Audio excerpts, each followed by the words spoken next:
All politics is identity politics.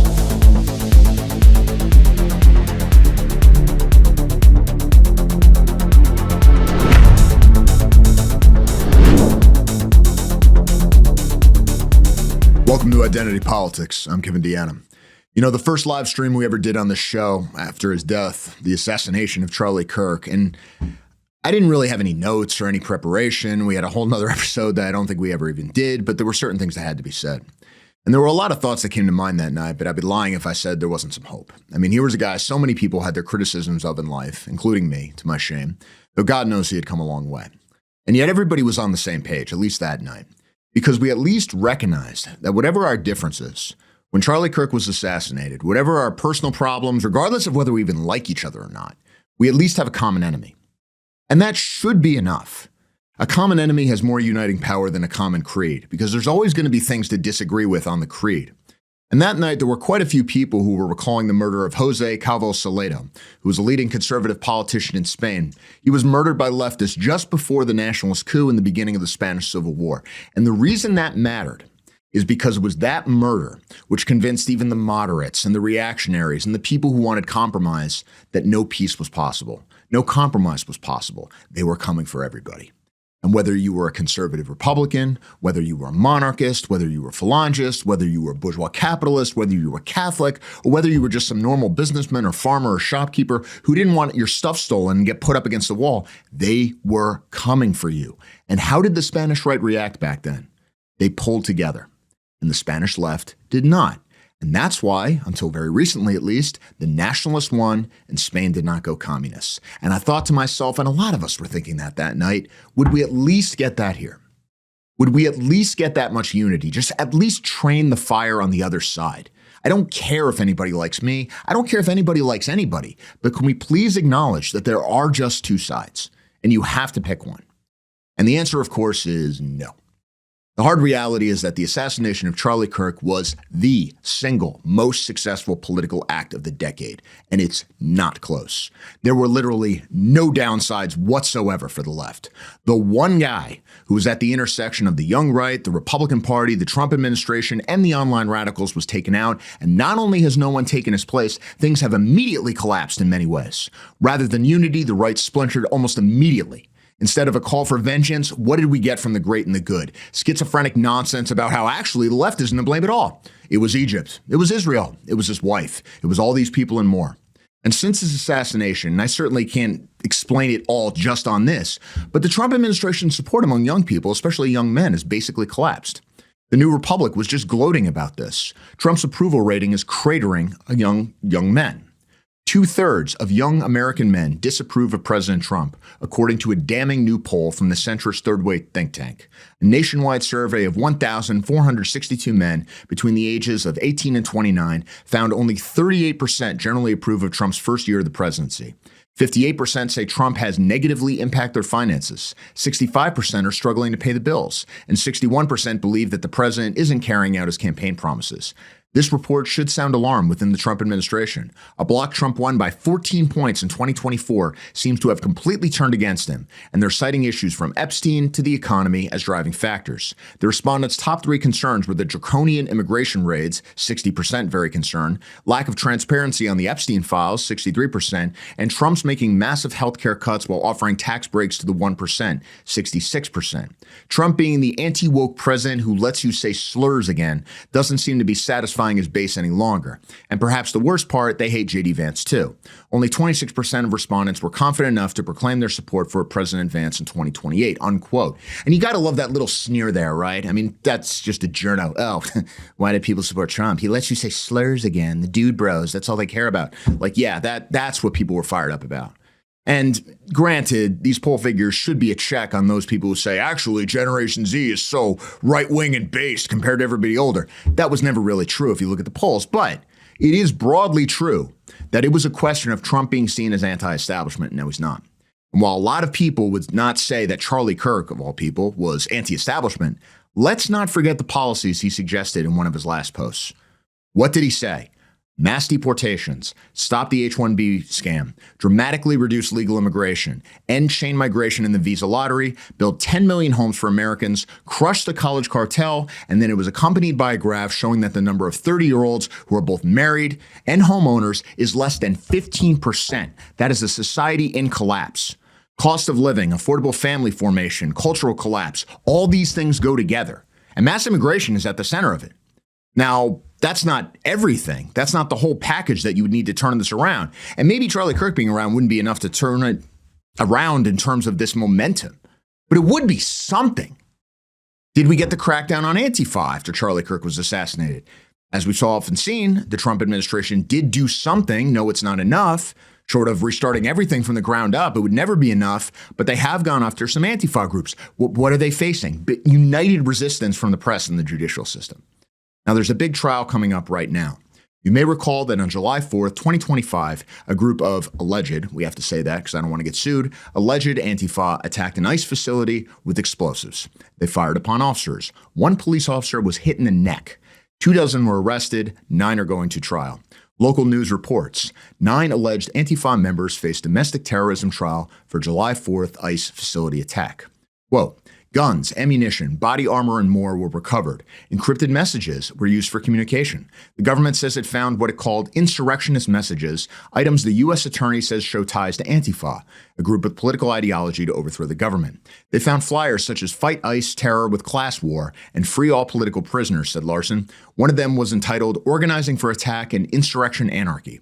Former federal prosecutor John Teascale said the burden of proof will be on the government, but the defense will have to counter what the feds bring out in court. They're going to have to distance themselves from this Antifa label as well as, well, wait a minute, these people were organizing. Yes, they did this, but my guy didn't know, or my girl didn't know this, didn't know that, didn't plan on it. Yeah, they were just there to protest, said Teascale. That said, there will be an ongoing battle for the defense since 5 of those who were arrested accepted plea deals and are expected to testify at the trial of the 9 defendants, unquote. So they did flip some people. But here's the thing. There's already been a mistrial. Day 1. Why? Because a black lawyer wears a shirt to court. Apparently, this is just how you can dress in court now with like a t-shirt with Martin Luther King and Shirley Chisholm, the first black woman elected to Congress. Judge says, what the hell are you doing? Declares a mistrial. Now jury selection has already moved back to the 23rd. Here's the lawyer. Andy Ngo posted this picture in his report. Notice her face mask has the logo of Al Sharpton's organization. So it's up to you. Do you think she's defending these people because she thinks they're innocent or because she knows they're guilty? Leave that to you. And for that matter, what about the press? Those of us on the right wing know Brandy Zadrozny, journalist who basically has spent the last few years writing hit pieces on various people on the right. Oh, look at all this extremism. Oh, look at this guy. He posts beyond a pen name. We found out who he is. These guys are terrorists. This is the worst thing ever. And she said in an interview in 2025, I'll never forget it, you can find online extreme content from the left, but not that much. It's pretty hard. On the right, you can just find it literally everywhere. It's just overflowing. Yeah. Now, you've got this Antifa group that attacked, allegedly, an ICE headquarters. Here's her story. Here's how she frames it. Trump wants to prosecute anti-fascists as terrorists. This Texas trial will test his power. And then you've got the stern image of Trump. You know, grrr, look at this mean picture. He's a dictator. This is terrible. Authoritarianism. Andy Ngo calls her basically an Antifa stenographer. And this is basically true. And in this article, you get the little comments making this out to be a crazy prosecution. Quote, Trump's Department of Justice portrays Antifa, a contraction of anti-fascist, long understood as a left-wing ideology, not an organization. Yeah, that's the line.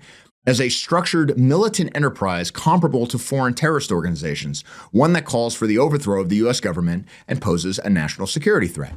Unquote. This is the game they always play, right? Like, obviously they're structured groups. It's not particularly hard to figure out the structure. It's not even particularly hard to figure out who's in charge. I'm not in the FBI, but I know who's in charge of a lot of these guys. You know why? Because you see the same people at these conferences year after year after year. It's the same people for 15 years. But the journalists just can't figure it out. We don't know. It's a loose organization. They don't have a uniform. How could... And so you get the little comments, and you also get the little non sequiturs that actually, this is all distraction because the real terrorists are on the right. Quote, Trump's first term coincided with the rise of the far right and energized a counter-movement on the left. The president has always been quick to frame leftist resistance as terrorism. His first few years in office were marked by sometimes violent street clashes between alt-right organizers and the far-left groups opposing them. After the white nationalists Unite the Right rally in Charlottesville, where one counter-protester was killed by a neo-Nazi and dozens more were injured, Trump publicly elevated the anti-fascist movement, placing it on equal footing with white nationalism, unquote. It's just resistance. That's all it is. The alt-right came first, and then these people rose up heroically to protest them. Why is there violence when Antifa shows up? No one knows. They're harmless. Who could even protest them? Except Trump, because he's a fascist. And we also get, quote, weeks after his second inauguration, Vanity Fair reported that the FBI and DOJ would shift their domestic terrorism investigations away from far-right extremist groups, which were responsible for a surge of violence in America over the last decade and inspired multiple deadly mass shootings, and toward leftist groups. Did you catch that little trick there? Oh, the far-right extremist groups and the shootings they inspired. This in an article, Concern Trolling About Free Speech. Yeah, leftists just have groups. When we say stuff, we're inspiring mass shootings. And she continues, quote, federal investigators hadn't previously focused on Antifa for good reason, according to Thomas Brzezinski, the DOJ's former counsel for domestic terrorism. Antifa has always been construed as more of a politics or an activity of radical opposition to the far right as opposed to an actual organization, he told MS Now. Yeah, what this actually tells us is what I think we all suspected. They were allowed to more or less openly operate because they more or less agree with them. You get lots of worries in this article about, oh, the DOJ risks criminalizing protests. Oh, they're calling the protesters the enemies of the state. Oh, the Republic. Do people not remember what happened with the J6 protesters? People who weren't even there getting arrested. We had one of them, Christian Secor, on this program not long ago. They had like an APC show up to his house and throw him in jail. The absolute nightmare that was inflicted on these people. And the media cheered. And every single judge went along with it. 99.6% conviction rate. Oh, we have to worry about executive power. Don't you understand? This is a dictator. Executive power? You mean when Joe Biden posed like this and the media cheered? All to give a speech that said, quote, this is a quote, Donald Trump and MAGA Republicans represent an extremism that threatens the very foundations of our republic. What do you think would have happened if a group of right-wingers showed up, organized, set off explosives, shot a cop in the neck, and then they found out they had signal chats and weapons and body armor and material talking about the need for a revolution? Does even a journalist think, well, it's not really a group. I don't know what it could be. No. Y'all know what's going on. They know what's going on. Antifa exists. They are organized. They have a chain of command. And they only have one purpose, fundamentally. And this comes from their own lips. The reason Antifa exists is to deny Americans the exercise of their constitutional rights, the First Amendment. That's what no platform means. And that is illegal in America. It is a federal offense, conspiracy to deny rights. You could shut all these guys down tomorrow. And if the rule of law existed and was a thing, they would be rounded up in a day. But we know that many in the justice system simply support them, and the judges would probably just let them go. Did the Charlie Kirk shooting change this? Not really. We'll see. We'll see what happens with this trial as far as Antifa being a terrorist organization. If these guys get convicted, that's going to establish a precedent. But given that we've already had a mistrial within a few minutes, I'm not all that hopeful. And given the jury nullification we've seen in other trials recently, including illegals being acquitted when people straight up know that they rammed a car with ICE agents, I'm not that confident that the system isn't already broken.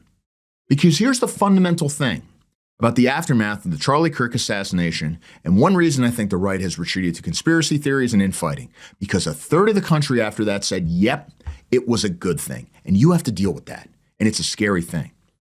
Was the left cowed? No. They openly celebrated. A few people got fired here and there. I'm sure they all landed on their feet or got other places, unlike people on the right who get doxxed. But the media was rallying to their side. In many of the cases that were widely publicized, like that fat teacher mocking people by reenacting the shooting, nothing happened. This teacher was from Chicago Public Schools. She was perfectly fine.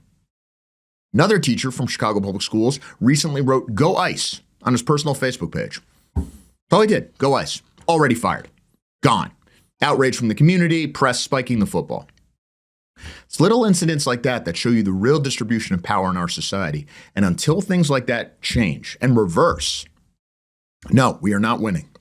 And why are things like that happening? Fundamentally, because the left has more will to win, more self-righteousness, more of a will to power. What is our side doing? Mostly talking to ourselves about how there are no sides. I'm not on the right. I'm special and unique. I'm different than all those guys. Maybe a liberal reporter will find me interesting. But you're in a fight whether you like it or not. And the fact is that one of the most important guys on the right was assassinated, and rather than him becoming a martyr and a rallying cry, it became a weapon against people on our own side. It furthered the fractures on the right, and that does not bode well for us. And rather than following the example of the Spanish right before the Civil War, it's more like what the leftists were doing in that conflict, calling each other fascists, fighting a civil war within the Civil War, even as General Franco was stomping them into the ground. And we know what happened to them. There's less time than you think. There's way less time than you think. We need to get serious. Our backs are to the wall here. And there's no, we're going to get them next time. People are going to learn. No, we're close to the point where there is no next time. This whole thing, by which I mean the fate of Western civilization, gets decided in like the next 15 years tops. Like not this generation, like the next decade. That's when it's happening. Now, is the European right doing better? Well, yesterday, we had Carl Benjamin on, the inspiring story of what's happening with Restore Britain. A lot of us have been waiting for that for a long time, this new nationalist party that Rupert Lowe has started. And there's a remarkable degree of unity among the often, let's face it, rambunctious Anglo right wing. All the podcasters, all the content creators, everybody seems excited. Everybody is on the same side. And a lot of the far-right splinter parties are pledging not to run against them in areas where there are candidates. It's inspiring, frankly. People are being pragmatic without giving up their principles. It's way too early to see where this goes, but this is what you need to do. But there's something even more important happening on the continent, and that's what I want to talk about today. A young man, Quentin Deranque, conservative activist, Catholic, was beaten to death by a mob of left-wing scum. And if you don't know about this, you will. And if you don't care about this, you should. And look, this is a fundamental thing with me, with this show, with American Renaissance. I know my boss, Jared Taylor, is with me on this. This is just as important as what's happening in America. I mostly focus on American politics because I'm here, I'm American, and also because America is the superpower. And I think I can do more good here, and I think America can do more good here worldwide if we win. But the cause of Western man worldwide, of our civilization, that which was created by and for white people, that is what this is about. And there is no scenario whatsoever where America wins and Europe goes down, or vice versa. There are not a lot of us worldwide. No one else is going to have our backs, so we better have each other's backs. And so what happens in France is in some sense just as important as what happens here, even if you're an American. And I promise you, I care more about this kid than I do about Hakeem Jeffries or Ro Khanna or Ilhan Omar or any of these people who have an American passport, but I do not regard as part of my nation or my people. They are nothing to me but an obstacle to be overcome and invaders who eventually need to be expelled. We have far more in common with this martyred French comrade than we do with our so-called fellow Americans who do not come from Europe, because if you don't come from Europe, frankly, you have no business being here. We are the same people. We face the same enemies everywhere for the same reasons. It's the same struggle, and he's our martyr too. And this is what happened to him. Nous avons pu nous procurer cette vidéo qui montre l'agression. On y voit 3 jeunes à terre.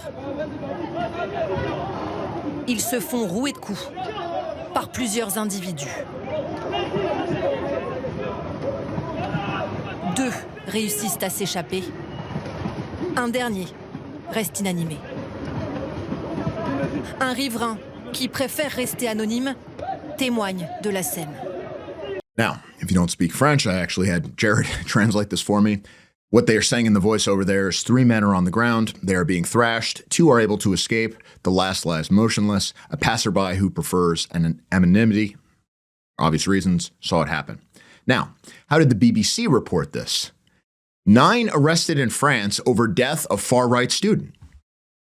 How did he die? I don't know. Trump made him stressed and he had a heart attack. It could be anything. No one knows. It's a total mystery. And you got to stick that in there with the far right, right? Like, by all accounts, this kid was not particularly far right.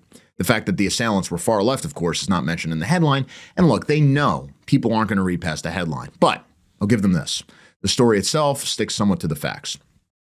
9 people, I think it is actually 10 as of this recording, have been arrested in France following an investigation into the murder of a far-right nationalist student by suspected militants from the far left. Those detained include a parliamentary assistant for a deputy from the radical left France Unbowed Party, the LFI.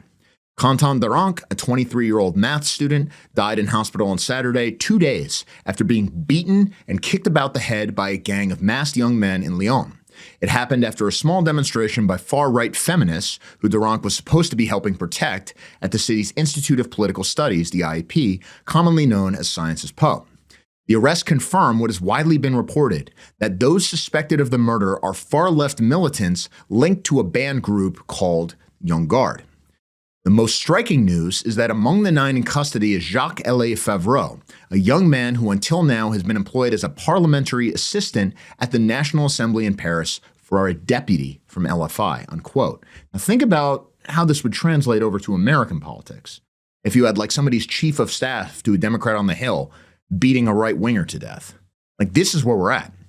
And this is basically the #1 story in France right now, as you can see from this report. Straight to the press now with Dipti today. She's starting with the death of Quentin Deranque, that young militant close to the far right in France last week. Yeah, that's right, Stuart. His death dominating the French dailies today. Here he is on the front of Le Figaro newspaper, the right-wing paper. His death has also inflamed political tensions in France. Quentin Deranque was a 23-year-old nationalist activist close to the far right. He was beaten to death in Lyon last week on the fringes of a protest around a speech given by Rima Hassan, a member of the far left France Unbowed Party. She was giving that speech at the Political Sciences University in Lyon. Now, Quentin he actually died of his injuries a day later. He died on February 13th. The French government has said ultra-left activists were behind his killing. As you see here, the far left being accused by the government, Le Figaro says. And in its editorial today, the paper says that in this tragedy, he was not, quote, a militant just killed in a street fight, but a martyr for freedom of expression, something that the far left, the paper says, wants to replace. Yeah, replace. Problem is, that's not all they want to replace. I mean, if you've been watching this show for a while, and I hope you have, we have talked about this party on the left. We have talked about France Unbowed. Jean-Luc Mélenchon, this is the party leader. He has explicitly endorsed the Great Replacement. He has specifically said, look, we're going to remake France. It's not going to be white. This is what the party is all about. Creolization. This is what he calls it. And he has said, and this is a quote, "As I say to every young person I meet who I know was born like me in the Maghreb, North Africa, or elsewhere, this part of the country is ours. It's our homeland. It's our country. This is where your children will be born. This is where your grandchildren will be born. This is our country," unquote. Again, no mystery here. Now, what were these feminists protesting? There was a speech by a deputy from this left-wing party who was speaking, Rima Hassan. Who was she? We've referenced her before. She's not French, obviously, with a name like that. She's a Palestinian. She was born in a refugee camp in Syria. France was stupid enough to let her in, and they've never stopped paying for it. I'm not dunking on the French. I mean, we have Rashida Tlaib, right? We have Ilham Omar. We do our own mistakes with this. But this one even managed to be offended by Brigitte Bardot, complaining after she died that she was guilty of, quote, trivializing, minimizing, or even rendering invisible the racism and Islamophobia she helped spread, unquote. Now, who is this person to talk about France? Who was protesting her, by the way? The right-wing group, that they call it, is called Nemesis. It's composed entirely of women. Why? Because it's women who get attacked on the streets by these Arabs who have no business being in France. And so for once, they're the ones protesting. But of course, the leftists attack them too, which is why this kid was there to protect them. And we see how that ended. The Vox Europa Herald reports, quote, The Nemesis Collective had organized a peaceful protest. A few of their activists unfurled a banner reading, "Get out, Islamo-leftists." Quentin, a mathematics student with no criminal record, was there to support Nemesis's action, not as an official security agent, according to his family and his lawyer, May Fabien Rahon, but simply to defend his convictions peacefully. A close friend, Baptiste, told Frontiers, every week he'd go out to bring food and some human worth to the homeless on the streets of Lyon. Quentin was a genuinely virtuous, very noble soul, a true Frenchman. He added, what drove him every day was his faith and his desire to serve. He came to help those brave young women from Nemesis. On the other side, the Antifa mob was clearly looking for a fight. 5 young women from Nemesis were assaulted by far-left militants near the event. At the same time, others were being chased by around 30 Antifas between 6:30 and 6:40 p.m. on the Rue Victor Lagrange, about 500 meters away. Quentin found himself isolated, thrown to the ground, and lynched with kicks to the head by a group of hooded militants wearing reinforced gloves. He was rushed to hospital with severe brain injuries and placed in an induced coma. Amateur footage shows about 20 people in the street, a motionless man on the pavement, and an outburst of pure hatred and violence. The far-left militants kept beating the unconscious man lying on the ground, unquote. Now, again, as we said, one of these people who has been arrested is Jacques-Élie Favreau, young man who until now was employed as a parliamentary assistant at the National Assembly in Paris for a deputy from LFI. The guy he was working for was one Raphaël Paillot, who of course describes himself in his bio as an anti-fascist. This is how these people justify everything. It's like what I talked about when we were talking about Son of the Century. If you call someone a fascist, you can do anything about them. Because the narrative is that the reason fascism exists is because the left isn't ruthless enough, isn't brutal enough. Now, this guy, as you might expect, is running for cover. He posted on X, quote, as stated in a press release from his lawyer, my colleague Jacques-Élie Favreau has ceased all his parliamentary activities. As early as yesterday, before learning of his arrest this evening, we initiated the procedures with the services of the National Assembly to terminate his contract, unquote. I love it when the Antifa socialists talk like corporate businessmen. Now, this guy was supposedly an active member of the leftist paramilitary group, the Young Guard. You go on X, you can find all these pictures of him, which is to say Favreau, at all these different protests, all these different actions. Now, was this group, the Young Guard, actually abolished? Or has it been continuing all this time underground? We're going to find out, hopefully. Now, if you recall, after the death of Charlie Kirk, after the murder of Charlie Kirk, after the assassination of Charlie Kirk, what did we see? We saw open celebrations. You should not be surprised you see the same thing here. Récupère la mort d'un étudiant, pas des buts politiques. Je trouve ça dégueulasse. Justice pour Quentin, ça fait le Arrêtez de faire les innocents, arrêtez de faire les innocents. Vous savez très bien pourquoi on milite. C'est contre l'extrême droite et contre la récupération politique de la mort des jeunes. Now, the European nationalists are already holding protests and commemorations of their fallen comrade, like this one in Paris.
And what's important is you're also seeing support from what you might call the mainstream nationalist movement. The movement within the system. National Rally, of course. Marine Le Pen and her niece, as you can see here. Political tensions are running high in France after a 23-year-old activist, known only as Quentin, died from a brutal beating in Lyon. Now President Emmanuel Macron is urging everyone to take a step back. Quentin died on Saturday, having fallen into a coma after being violently beaten on Thursday outside a conference given by far-left EU lawmaker Rima Hassan. She has since called for an investigation and for the perpetrators to be brought to justice. Macron quickly echoed that, calling the violence unacceptable, saying, quote, "It is essential to prosecute, bring to justice, and sentence the perpetrators of this atrocity. Hatred that kills has no place in our country. I call for calm, restraint, and respect." In Paris, hundreds of protesters, mostly from far-right groups, rallied outside the Sorbonne University. Mariam Marichal is a far-right lawmaker. I believe this simply illustrates something quite consistent in French history, at least in recent decades, which is the unpunished violence of the far left and of the Antifa movement. It's now been over 48 hours since these events took place. Why have there been no arrests, no questionings, no detentions? Others in the crowd paid tribute to Quentin, who had been supporting an anti-immigration feminist group at the event. He was someone who was committed to his ideals. A Catholic who converted his family, who had an extremely pious life dedicated to the common good, and who was beaten up by the far left. So Quentin is someone to whom we must pay tribute. The Le Monde newspaper says prosecutors have opened an aggravated manslaughter investigation, but so far, no suspects have been identified. Far-right heavyweight Marine Le Pen called on the perpetrators to be brought to justice with the utmost severity. Now, unlike in that story there, that was a couple days ago, we have seen arrests since then. 9 arrested, according to the BBC. I think it is 10 now, maybe more by the time you see this. But what's important here is you're not just seeing rallies in France. Martin Sellner just posted this, quote, "French, identitarian, Catholic, and a hero. That was Quentin Deranque. Those who knew him describe him as calm, intellectual, religious, and full of the joy of life. According to his family, he always advocated nonviolent activism. He was formerly a member of the royalist movement Action Française. Quentin is a hero. He was a patriot, a Catholic, a traditionalist, and an activist. He lived his values until his death. He was not a thug, a poser, or an online hero. He was a Frenchman his country could be proud of, a true son of a nation of heroes and saints. Quentin received the last rites before his death. He will live forever in our memory. Let us pray for his soul and fight for his memory." That was Martin Sellner, identitarian leader from Austria, who's appeared on this show. And this was a protest in solidarity that we just saw in Austria.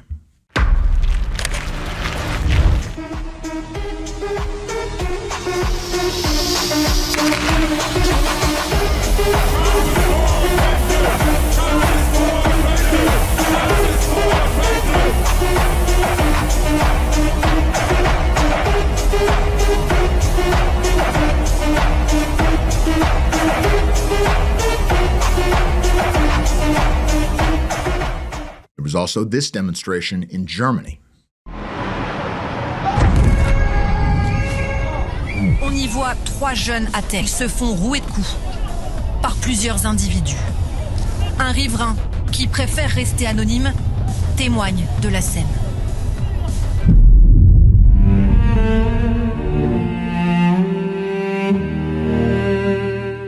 In Frankreich wurde ein patriotischer Aktivist von der Antifa zu Tode geprügelt. Sein einziges Anliegen an diesem Tag war es, die Frauengruppierung Nemesis zu beschützen. Er bezahlte für seinen Mut mit seinem Leben. Sie wollen uns zum Schweigen bringen, weil wir die Wahrheit sagen. Mit brutaler Gewalt, wenn nötig mit Mord. Doch wir haben keine Angst. Doch wir werden nicht schweigen.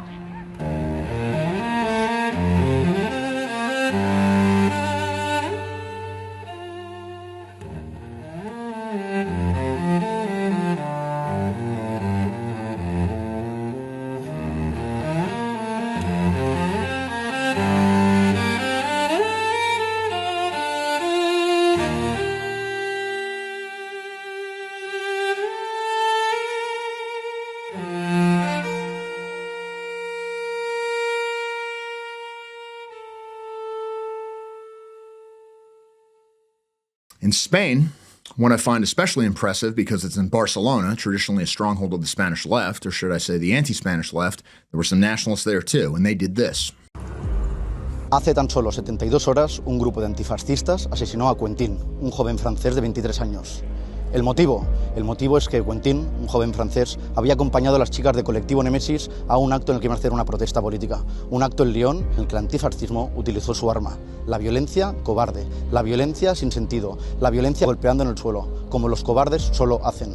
Los responsables tienen nombres y apellidos y deben pagar por ello. El grupo Les Gens Gardes, asociado a la Francia insumisa, el partido de Mélenchon, que no ha querido lamentar, que no ha querido criticar, que no ha querido separarse de este vil asesinato. Un asesor de Raphaël Paillot, un asesor, un pseudoterrorista al que la Francia insumisa ha hecho diputado, es uno de los principales responsables de este asesinato. Desde Barcelona queremos realizar este pequeño pero sentido homenaje en favor y en solidaridad con todos nuestros camaradas franceses que hoy ven más que nunca que su militancia tiene sentido, que ven más que nunca cómo dar un paso adelante por el futuro de nuestras naciones tiene sentido, que ven más que nunca que hay valores por los que vale la pena arriesgar todo, incluso lo más valioso, nuestras vidas. Camarada Quentin, la violencia del enemigo te ha arrancado de nuestras calles, la violencia antifascista te ha arrancado de nuestras calles, pero una promesa hoy desde Barcelona, de los corazones, de las almas de todos los jóvenes patriotas de Europa, jamás te conseguirán arrancar. De las almas y los corazones de los jóvenes patriotas de toda Europa, siempre vivirás. Y tu ejemplo y tu lucha siempre será faro para nuestras acciones. Camarada Quentin, presente.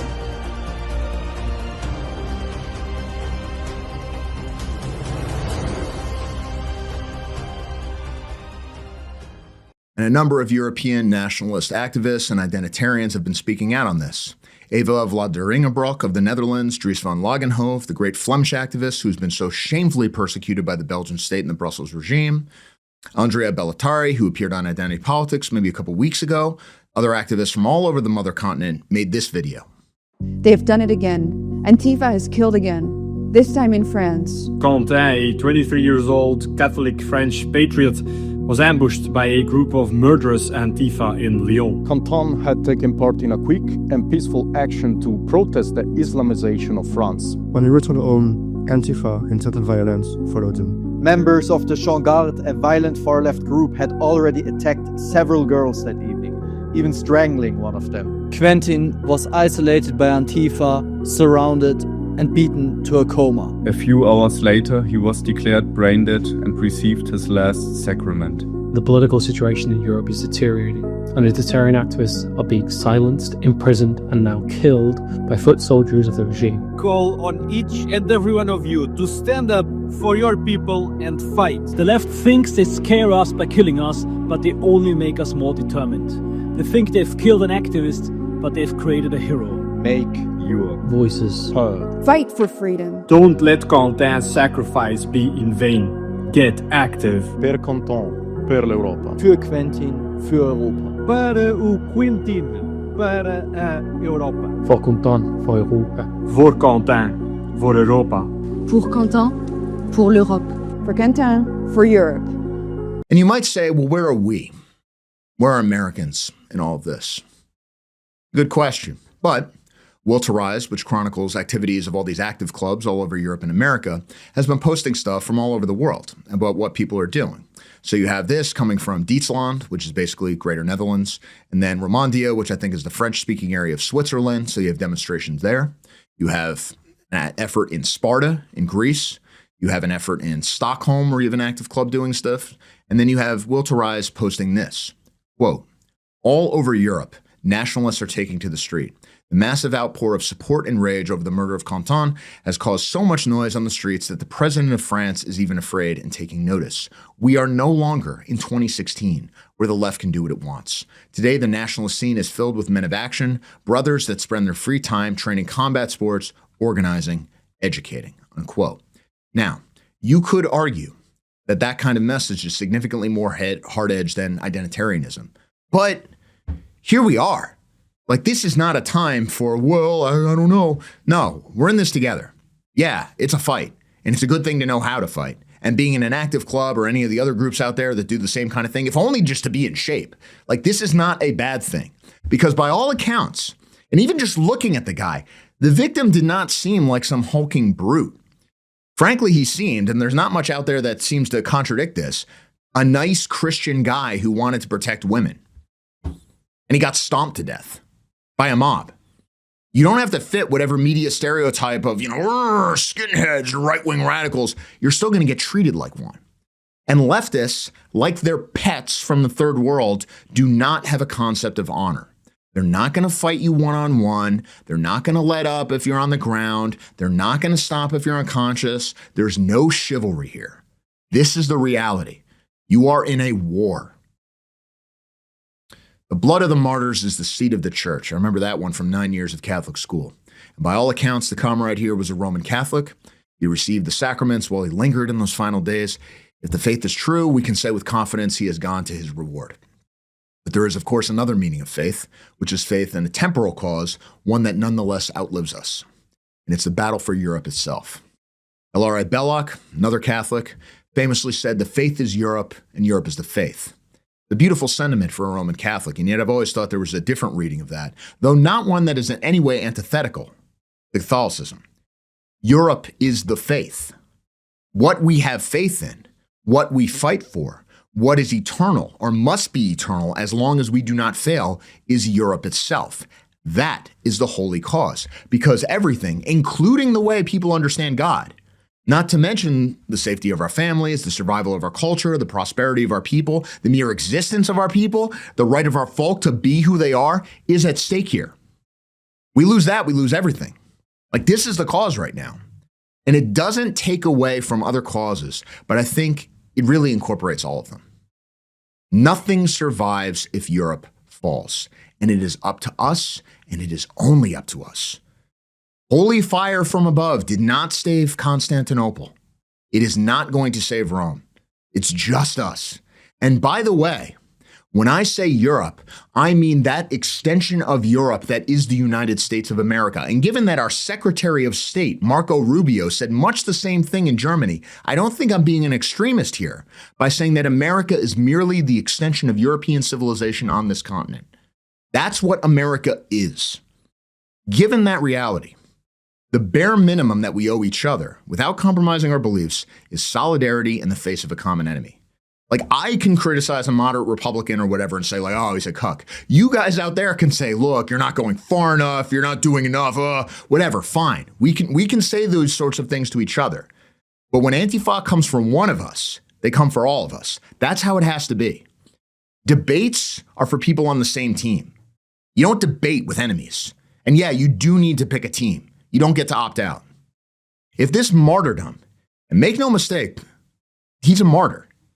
He died not just for his faith, but for Europe. And if there's a saving grace to this tragedy, it should be to reawaken us to our common fate. He was our kindred, he was our blood, he was part of our people. And he is still present while the European civilization yet lives, both on the nether continent and in the New World. Quentin, Presente. Hey guys, quick reminder before we continue. You can follow Identity Politics on Rumble, Odyssey, YouTube, X, and TikTok.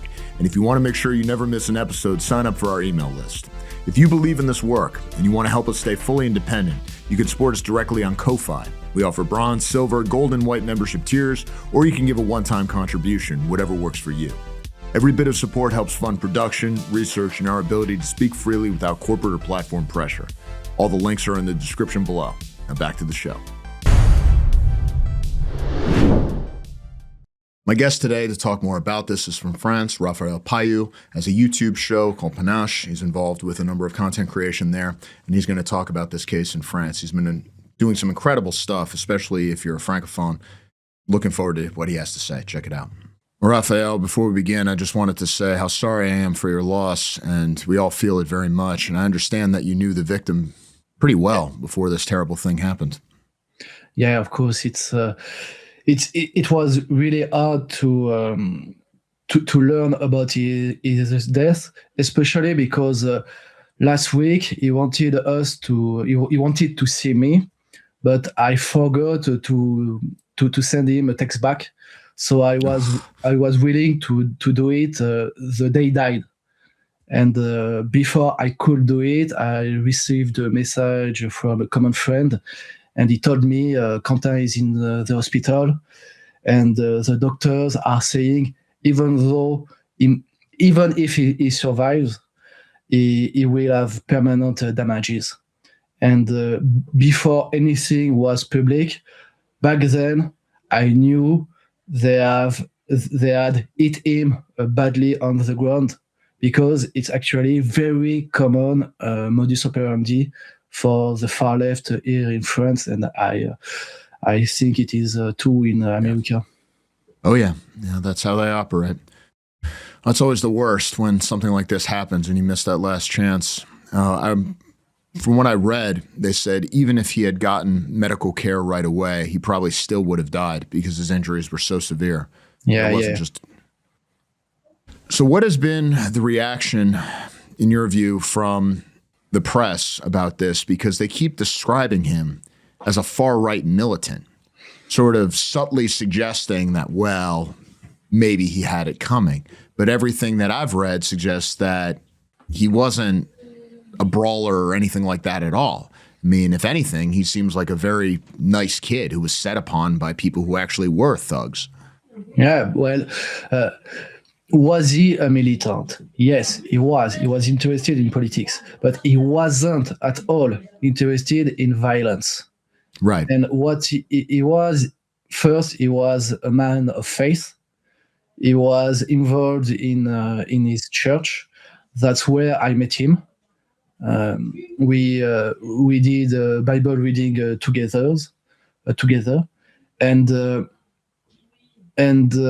we talked a lot about politics because he was very much into political ideas. Of course, with a Catholic twist, because he was a Catholic, right. But still, he was intellectually engaged. Right. And they tried to portray him as a far-right thug, but I mean, they always do that. Right. Obvious. At this point, they were claiming he was before they ever knew what his name was. Right. They had no idea who he was. Right. He was already a far-right thug. So right. It doesn't matter. But what was especially interesting in my mind, his friends, is a close friend, because I was friend with him, but of course some people were even closer to him, and they didn't back down. They went in the media, they talked about him, and they humanized him. It was really hard for the left, because they took the initiative and they prevented them to twist the narrative, right. And to pretend he was a thug. And right. After that, the images went public, and from there, it is the downfall of the far left in France. Well, yeah. It's starting. It does seem that the LFI is France Unbowed, the English translation, does seem pretty culpable in this. I mean, the investigation seems to be focused on this organization, the Young Guard, which they said had been abolished, but it doesn't look like it actually was, and that it's basically working hand in glove, in close partnership, with a party that's in the National Assembly. I mean, isn't this the whole, that there's basically no distance between Antifa and the people in government? Yeah, well, there's a few points to answer to what you just said. First, officially they were dissolved, but right.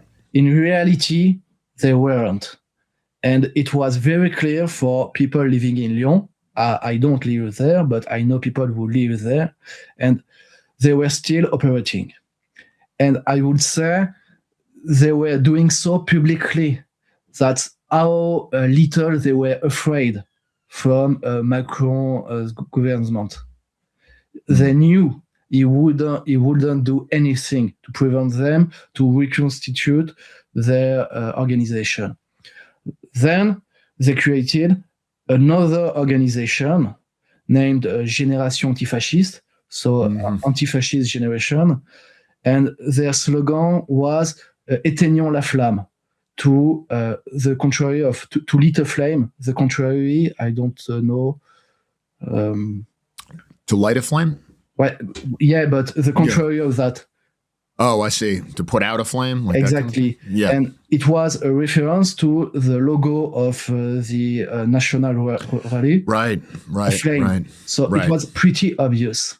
Yeah. And in the beginning of the year, 2026, Jean-Luc Mélenchon, the far left candidate in 2017, 2012, 2017, and 2022, he was present to the launch of Génération Antifasciste, and he claimed that the tide were closer. Actually, it was just the continuation of an alliance they did in 2024 when Raphaël Arnaud was elected in Avignon under the banner of LFI. And 3 people arrested for the murder were linked to Raphaël Arnaud directly. 2 of them were his assistant in the French parliament, and the third got a stage with him in the parliament. So it's pretty obvious that La Jeune Garde, the Young Guard, was the paramilitary organization of La France Insoumise. It was pretty obvious. And it is more damning because, for example, François Hollande, the former French president, he was elected under the banner of the same banner as LFI, as Raphaël Arnaud, even though he is from the Socialist Party. It was the same common banner. And he had on his website the logo of La Jeune Garde. So they are all linked together. Yeah. And now they are trying to say it's just Mélenchon, it's just La France Insoumise. We have nothing to do with them. But actually, they have everything to do with them because the so-called moderate left is all in to protect the far left, the radical left. And Jordan Bardella, I was listening just before I talked to you, did a press conference in which he insisted on the fact that the whole left made an alliance with La Jeune Garde, but also Macron and his government and his MPs, they did an alliance on the second round of the French parliamentary election, because in France we have 2 rounds. Right. And on the second, under certain conditions, they can make a kind of alliance. It's maybe you want me to explain, but they did. Yeah, the runoff, right? Because they wanted to stop the far right at all costs. So it was basically everybody joined forces to save the republic. I mean, they've done this a couple times. Yeah, it's always like that. There's nothing new, and actually, yeah. it's I mean, you see the same thing over and over again. Because if you say that somebody like National Rally, or before that, the National Front, is fascist, and it's taken for granted that you're allowed to attack fascists, to kill fascists, and you just define your political opponents as fascists, you can do whatever you want. Yeah. And there's no reason, there's no limiting factor. You don't have to grant them the right to free speech. You don't have to say that they should be debated. You don't have to say that we're all French and therefore we should all debate our differences. You just kill them. And when you've been saying this for decades, and then something like this happens, you don't have the right to be like, oh, well, we didn't mean it. Of course you meant it. This is what you've been saying all along. Yeah, of course. And I think we can say something to illustrate what you just said, because your public, it's an American public, at least an Anglophone public. Maybe they don't know in what context did it happen. And yeah, that would be very helpful. For Rima Hassan. Rima Hassan is a Palestinian woman with the French nationality. So she's a foreign agent, plain and simple, but elected in the European Parliament under the banner of LFI again. And she became very popular because she was a fierce and brutal Palestinian advocate. She was doing a political speech in Sciences Po Lyon. It's a political school, a far-left political school, but it's the same as American University. Yeah, most right. of them are far-left anyway. So, right. She was doing a speech there, and I think there were six or seven women from the collective Nemesis who went there with a banner which said no to Islamo-leftism. Right. So no to the alliance between Islamism and leftism. Quentin was there in a group of around 15, not to fight, but to act as a deterrent for aggression. To say to the left, don't eat them, don't eat the women. Right. Some people came and tried to disturb it, but they couldn't because 15 guys were there. Right. So they called the Jeune Garde, and they went armed with, in English, it's a knuckle. Yeah, I know. Yeah. Brass knuckles type thing, but in the gloves, right? Yeah, exactly. Yeah, reinforced not gloves. Fully, you could call it. outside, right. but in the yeah, glove. right. Yeah, I don't know the vocabulary. I'm sorry for that. And they came with that. They also came with sticks and things to throw and all of that. And they attacked both groups separately. They attacked the women on one side and the guys on the other side. Quentin was killed a little after that. Mm-hmm. I don't know personally how it happened, but he ended up in a nearby street with two other guys. There were three. And around 10 to 15, I don't know exactly, far left thugs came and started to eat them. And on the video, we see Quentin on the ground. Right. He has apparently lost consciousness. Right. And they keep eating him. And of course, they are eating the head. They are aiming for the head. Right. They are trying to do the most damage they can. And they succeeded.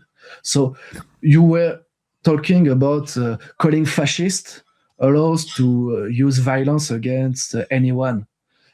In that case, it is a picture perfect. It was a pacifist protest with a banner from 6 small girls. I mean, right. their leader is 1.60 m. So I don't know we don't know the metric system, but I assume small, right? She's small, yeah. And they came and they attacked. Yeah. It was peaceful, but they attacked anyway. So it was just purely hateful, hatred. They have no sense of honor, no respect for anyone who don't think like them exactly, because the Young Guard attacked in the past. They attacked other far-left group because they wanted to be the dominant group in the far left. So they don't care about anything. They are just about violence and about their crazy ideas of revolutions and the utopia to come. And Quentin died because of those people and their love for violence. How culpable do you think President Macron is for the way he's talked about the far right and his failure to crack down on these types of groups? But first, Macron, I don't know if it's widely known outside of France, but he came from the Socialist Party. Right. He was a Minister of Finance under François Hollande. And because people claim he is far right, Macron, far right. Yeah, right. The far left claims Macron is far right. It's Right. bullshit. He's from the Socialist Party, first of all. So, of course, he is not at all interested in letting speak the national right. Macron did use violence against the Yellow Jacket. Right. He did use violence during COVID, but he used no violence at all in 2023 when a thug was driving at high speed in a city center and was killed by a cop after having refused to stop his car. Then he sent no cop at all. They could go on in the streets, destroys billions in properties. It was okay. He didn't do anything. Furthermore, the following days, when a far right, an authentic far right group, a group not afraid from violence, because I don't want to claim there's no such thing as far right groups in France, but they both see violence as a political tool, but only the far left is allowed to do it. Right. It's important to be precise. So this far right group went into the city for. No, it's not. I'm making a confusion. It's not the same event. It's not after the death of Naël. It's after the death of a French boy in a small town, and the far right group went in the city of the murderers, and there Macron sent the police. That's right. I remember this now. Yeah. Well aware of when to send the police and when to do nothing. So of course, he is responsible in the fact that he let the far left organized and recruit young members and trained to do violent actions for years and years and years, while at the same time every bit of right-wing speech he tried to censor it, and every far right attempt of violence was immediately punished. Immediately. Right. Yeah, it's important to remember that there is no First Amendment in France. And so at the same time, he's letting the French left organize these paramilitary groups and let them train for violence. He's also trying to lock up people for just what they're saying. If you're a nationalist, if you're a conservative, even if you're particularly religious Catholic, I imagine. Yeah, they are, and it's important to understand, because for an American, maybe it sounds alien to them, but in Europe, we don't have free speech. There are laws in France for which I can go to jail if I speak wrongly. Right. It happens. And maybe it's not as bad as in the UK. Right. But, it's pretty bad in the UK. But at least they are trying all over Europe to put in place a censorship system for censoring speech. And it's understandable from their point of view, because they tried to spin the narrative after the death of Quentin, but they failed, because the right, and it's something new, but this time the French right managed to organize itself and to show an unitary front to counter-attack mediatically. And it happened a lot thanks to social media. So in the response to all this, what I think has really most impressed me is the reaction of European nationalists and identitarians in other countries. I mean, we've seen demonstrations in Spain, Germany, Austria, Netherlands, Flanders, even Stockholm, I saw something just about everywhere. Does this surprise you, but is this atmosphere of cooperation between all the nationalists in different countries? I mean, this seems to be pretty typical now. It seems to be a continent-wide movement. Well, there is an attempt for a few years now to really push for an European movement against the leftist politics of every government, almost every government on the European continent. In that sense, I'm not that surprised the groups, the local groups, think about the defense of Europe as a whole. I think it has become pretty natural, and of course, it was a very shocking event. So they talk about it because everyone in doing right-wing politics is aware this is the typical method of the far left. Right. And Quentin died, but anyone could have died in preceding years because it's not the first time it happens. It's not the first time at all. And he was just the first to die. But some other people were injured too.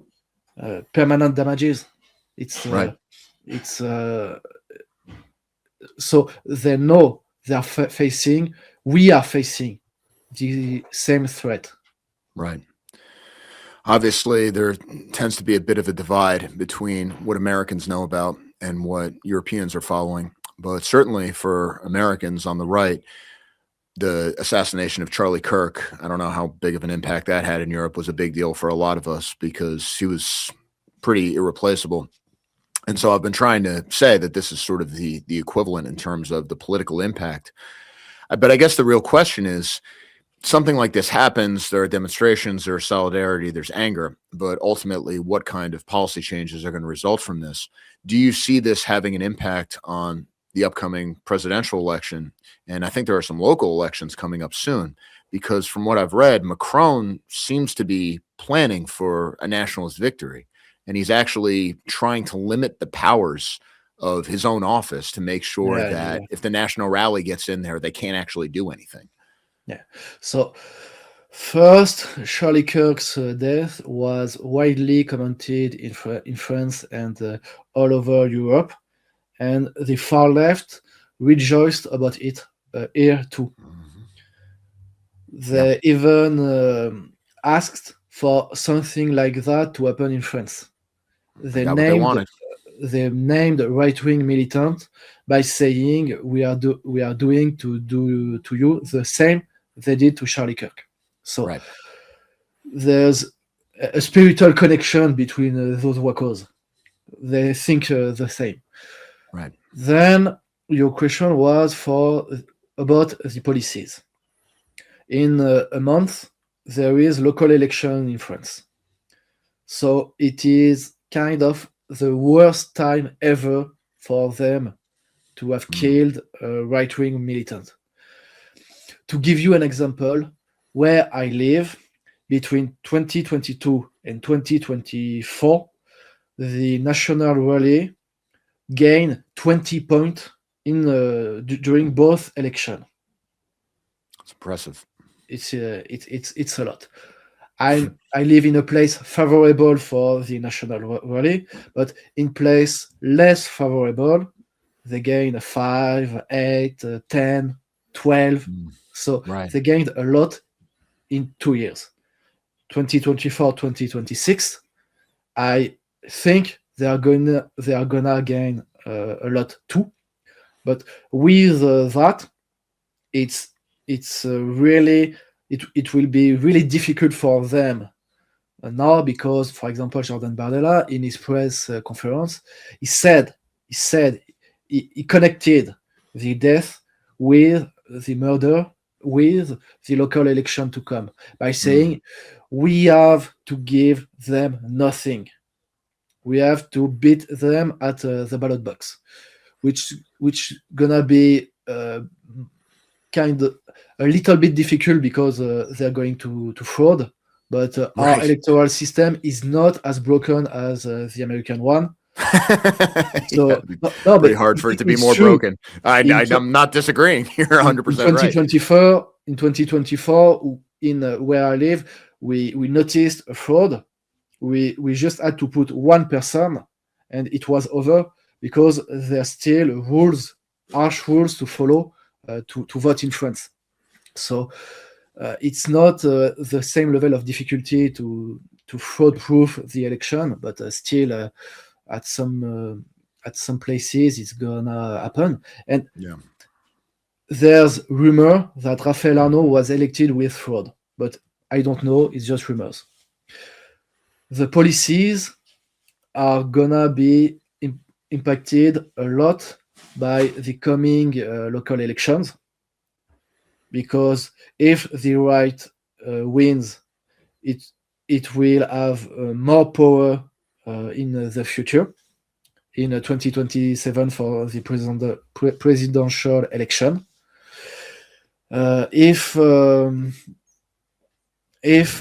France Insoumise, if politicians of La France Insoumise get arrested, it's gonna be difficult for them too. Do you expect that?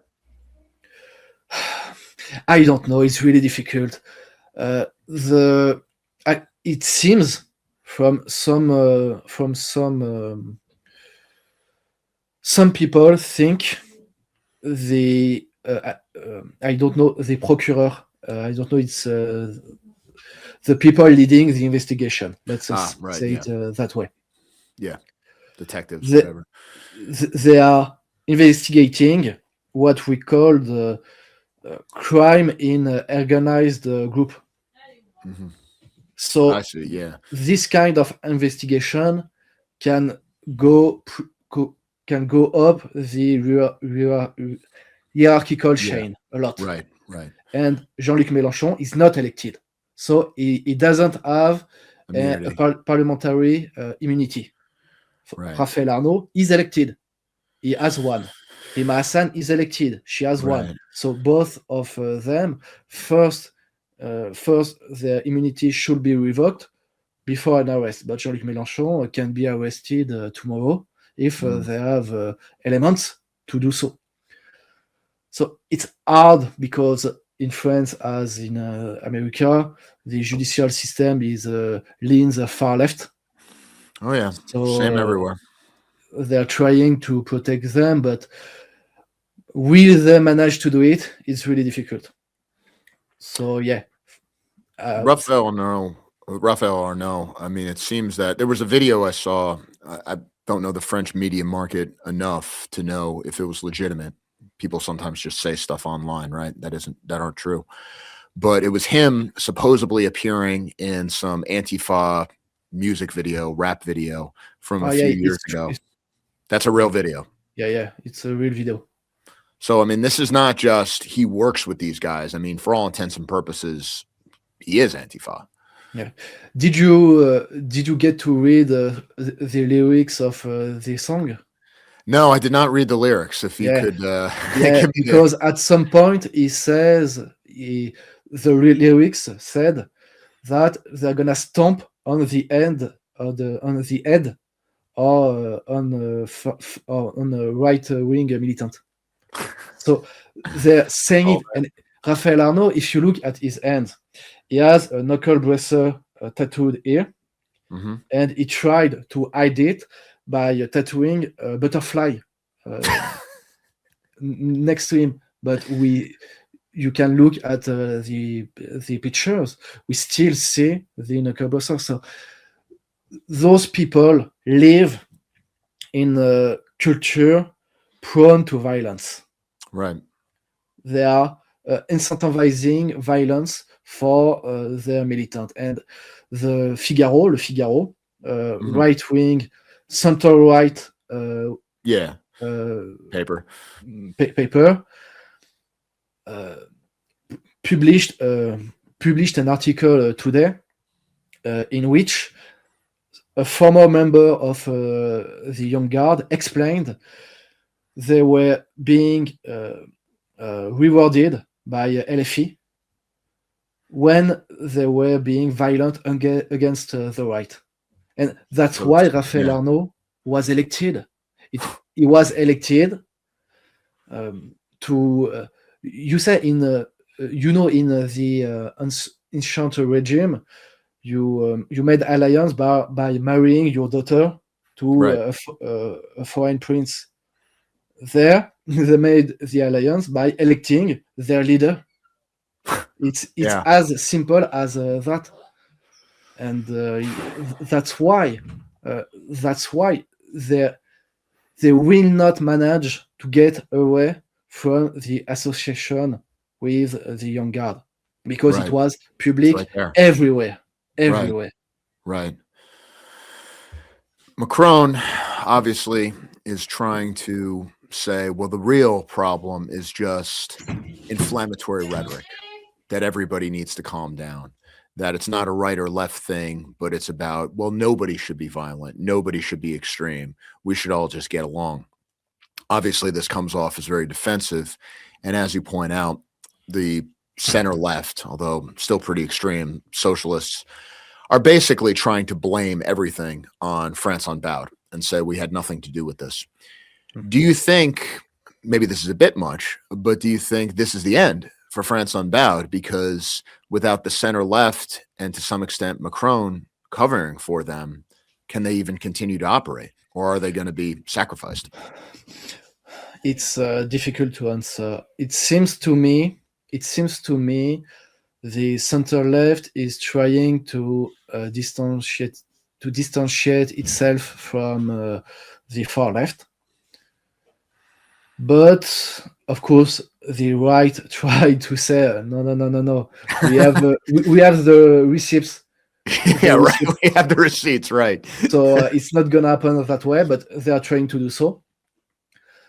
So for the far left, they are being abandoned by their allies. It will be very, very difficult for them. For the center left, the so-called moderate left, I don't know. It seems difficult. It seems to me it will be difficult for them to distantiate themselves.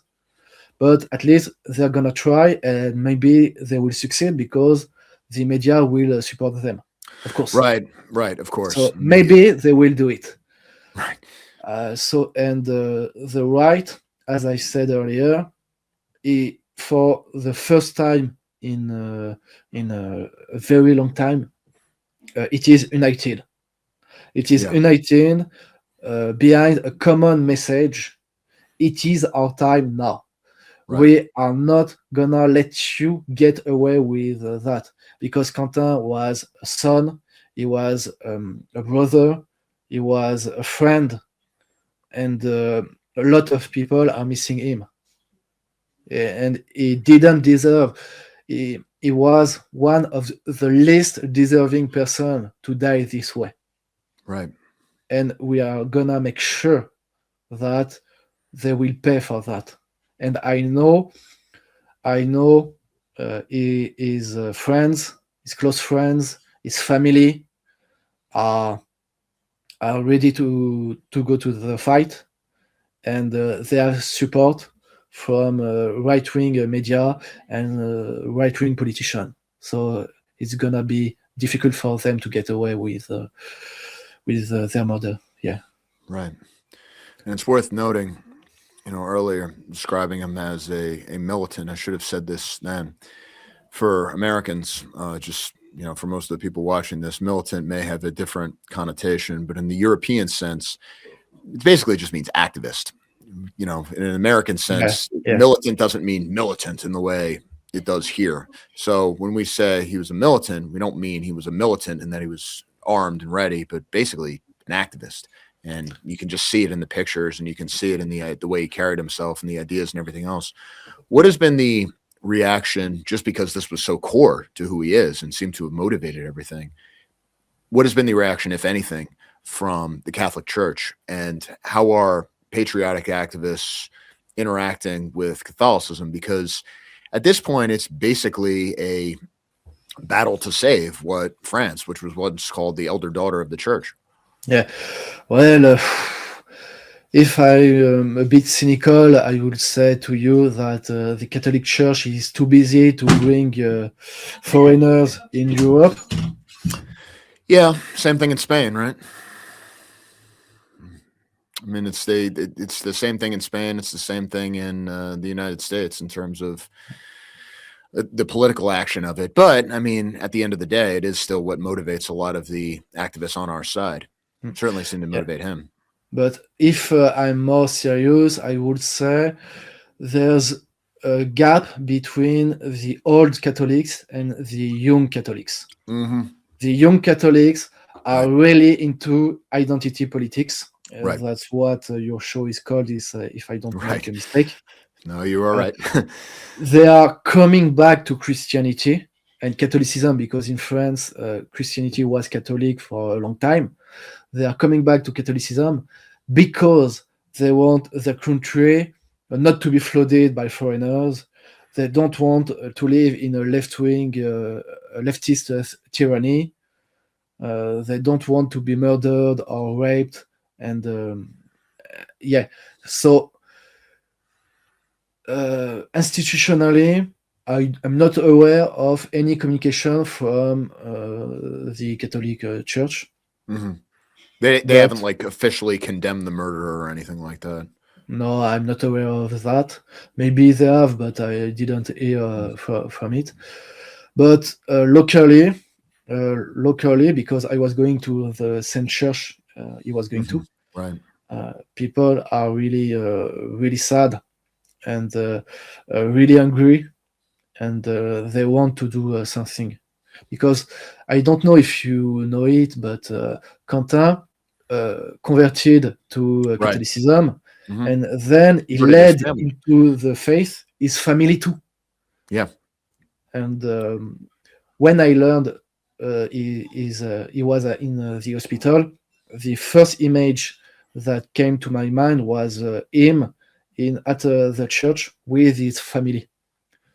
It was the first things I thought about, because I knew I lost a friend, but they have lost their son and brother. It's not the same. It's not the same. It's way harder for them. Yeah. Yeah. What do you hope that Americans can take from all this?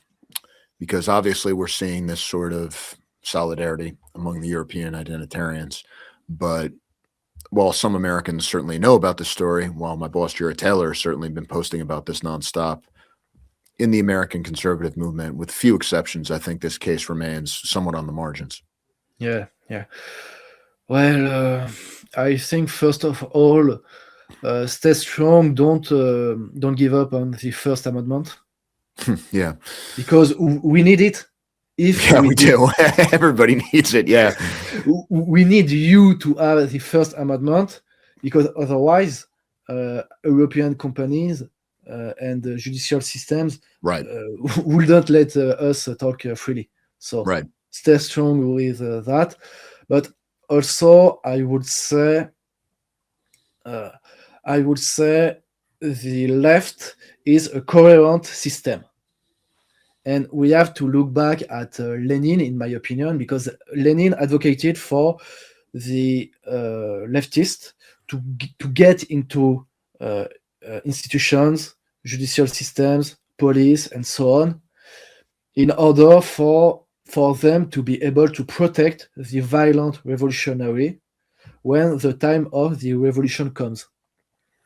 And that's what they did. That's what they did in France, as in America, as in everywhere in the Western world. It's their strategy. Right. We are not going to win against the left just by doing some shows. It's important to do shows, but the culture is not enough. We also have to win back the institutions. Right. Of course, I say that, but I know Trump is president and Macron is president in France. So you are further in getting back your institution than us, but it's not enough. And what happened in Minnesota showed that the far left there also have paramilitary troops to send to cause chaos. But since we don't have guns freely available, we don't shoot each other. They don't shoot us. They stomp on our heads. That's not much better. I bet it's an important point that the left has these paramilitaries everywhere. I mean, that's what Antifa is. But it's not just that they're willing to do it. It's also that the state lets them operate. Of course, there's no scenario where, well, we're going to start our own paramilitary group. It's like, no, you would get arrested. We would get arrested. Yeah. We're not allowed to do that. And I saw even Adela, I apologize, I'm misquoting him, but I just saw the interview this morning where he said, if elected, I will abolish the far left paramilitary groups, but also the far right paramilitary groups. Mm-hmm. Now, of course, I'm not sure there are any far right paramilitary groups, at least not many big. So I actually don't hold that against them. It's just sort of rhetoric. It's just rhetoric. Bardella is doing his campaign because Marine Le Pen has been made ineligible by court ruling. Yeah, court ruling. It was a political decision, an obvious political decision, but still, if she doesn't win the appeal, she won't be the presidential candidate in 2027. In that case, it will be Bardella. Bardella is doing his campaign on the center right because in France, as in everywhere, people are old, and old people have been brainwashed for their whole lives. And for them, if we just say far left, they're gonna freak. They're gonna think Bardella is gonna let far right thugs in the street looting and burning stuff. They live in a parallel universe. Yes. So Bardella is talking to them. He is talking to them. Yeah. And for example, there's a group called Lyon Populaire. Mm-hmm. And it was a group in the same city as La Jeune Garde. It was dissolved at the same time by the former minister, and it was just some rhetorical argument, because actually the far-right group didn't do anything. They had to go back to several years to find something to justify the dissolution. But why not doing it back then? Yeah. They didn't do it back then because they didn't care, and they did it in 2026 because they wanted to dissolve the Young Guard, and they dissolved the other group as a communication device. Right. It's just communication. Yeah. It doesn't mean anything. Furthermore, the right-wing militant know they can't be violent, so they have adapted their way of action for a long time now. Right. There's not a lot of violent far-right group in France. No, they wouldn't be allowed to operate. Do you think that Bardella is a better candidate than Marine Le Pen? I mean, because Marine Le Pen has run a few times, but hasn't won. She's gotten pretty far. Her father, of course, got to the second round and got lost pretty badly in the second round, but he got to the second round. Do you think that this new face, basically not a Le Pen, is what is needed to get National Rally across the finish line? Maybe not. It's difficult. If you look at the people voting against Jean-Marie Le Pen in 2002, in the second round of the French presidential election, 20 years later, in 2022, the same class age vote massively Marine Le Pen. Right. So this young generation changed its mind. Mm-hmm. So if Bardella wins, it doesn't mean Marine Le Pen wouldn't have won in its place. Right. I think some people prefer him because the media say that Marine Le Pen is the left-wing socialist of the National Rally, and Bardella is the right-wing liberal from the National Rally. Right. I don't think it's really it's not really relevant. Right. But maybe it's a little better for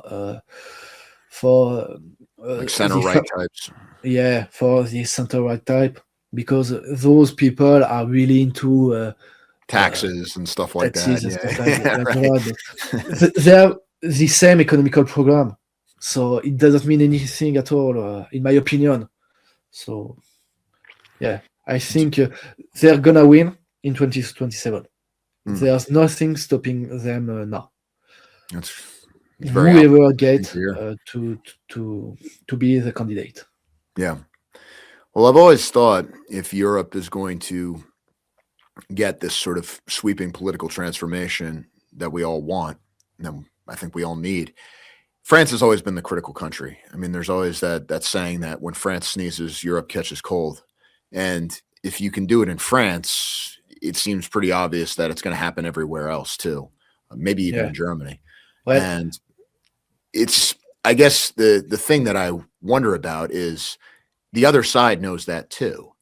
So they're going to try everything they can, especially because at this point, the momentum seems to be all on the right side. And what kind of dirty tricks do you imagine they're going to throw your way? Because I can't imagine they're just going to pack up their stuff and say, well, we lost. I guess it's over. Well, violence. It's just the beginning. Probably more. Yeah. It's just the beginning. It's hard, but we must be lucid about it. It's just the beginning. They are going to attack other people. To take an example, in Grenoble. Grenoble is a city in more in the south of France. Right. And there, it may be the most left-wing city in France, maybe except Paris. Right.